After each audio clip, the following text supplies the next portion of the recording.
ভবিষ্যতের দ্বিতীয় নাম সংঘর্ষ। হৃদয়ে আজ যদি কোনো ইচ্ছা জাগে, যদি তা পূর্ণ না হয়, তবে হৃদয় ভবিষ্যতের পরিকল্পনা করে। ভবিষ্যতে ইচ্ছা পূর্ণ হবে এমন কল্পনা করতে থাকে, কিন্তু জীবন জীবন না লুকিয়ে আছে ভবিষ্যতে, না আছে অতীতে। জীবনের হদিশ তো আছে এই ক্ষণে, অর্থাৎ এই মুহূর্তের অনুভবেই রয়েছে জীবনের অনুভব।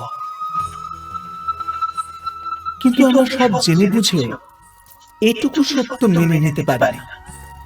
হয় আমরা পুরনো স্মৃতি দিয়ে নিজেদের ঘিরে বসে থাকি, অথবা আগামী সময়ের জন্য পরিকল্পনা করতে থাকি। আর জীবন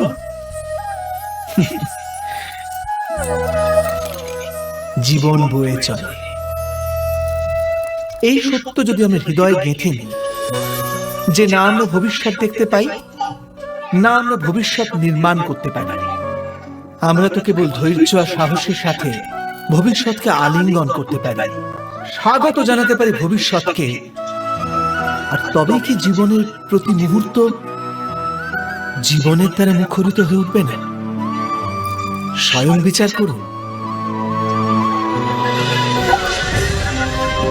পূর্বপুরুষের ইচ্ছা, আশা, মহতাকাঙ্ক্ষা, ক্রোধ, বিবাদ, প্রতিশোধ, এ সব কিছুর ভার নতুন প্রজন্মকে বহন করতে হয়। মাতা পিতা নিজের সন্তানকে দিতে তো চান বিশ্বের সমস্ত সুখ, কিন্তু দিয়ে ফেলেন নিজের জমানো পীড়ার সত্তা। দিতে চান অমৃত, কিন্তু সাথে সাথে বিষের ঘড়াও পূর্ণ করে দিয়ে যান। আপনি বিচার করুন, আপনি আপনার সন্তানকে কি দিয়েছেন জীবনে? অবশ্যই প্রেম, জ্ঞান, সম্পত্তি এসব দিয়ে থাকবেন, কিন্তু তার সাথে সাথে ওদের মনকে বিষে দেননি তো পূর্ব শর্ত দিয়ে?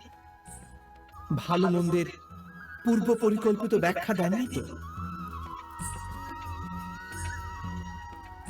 ব্যক্তির সাথে ব্যক্তির, সমাজের সাথে সমাজের, রাষ্ট্রের সাথে রাষ্ট্রের এই সংঘর্ষ